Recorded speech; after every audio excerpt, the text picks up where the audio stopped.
এক মৃতদেহ উদ্ধারের ঘটনায় চাঞ্চল্য ছড়িয়েছে চোপড়া থানার সোনাপুর এলাকায়। জানা যায়, শনিবার সকাল 8টার সময় এক ব্যক্তিকে সোনাপুর এলাকায় 31 নম্বর জাতীয় সড়কের পাশে পড়ে থাকতে দেখেন স্থানীয়রা।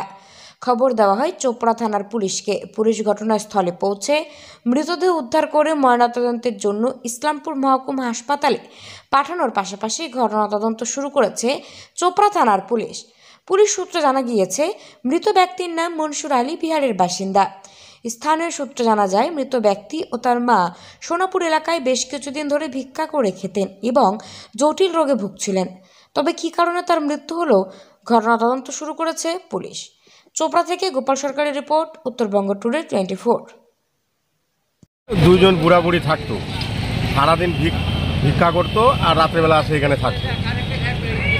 কিছু জানা যায়নি, একটা বুড়া মারা গেছে, এটাই শুধু আমরা যে সকালবেলা আসলাম আমি সেটাই দেখলাম, এইটুকুই, আর কিছু জানি। ভিক্ষা করতো, আসে ওই যে গ্যারেজটা ছিল, মোটরসাইকেল গ্যারেজটা, ওখানে থাকতো, বৃষ্টি হলে ওখানে থাকতো, আর না হলে গাছতলায় থাকতো। মানে তারা সারাদিন ভিক্ষা করে খেত? হ্যাঁ, সারাদিন ভিক্ষা করে।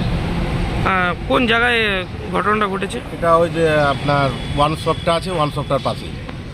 আপনার নাম? রাধাকান্ত রায়। জায়গার নাম? সোনাপুর।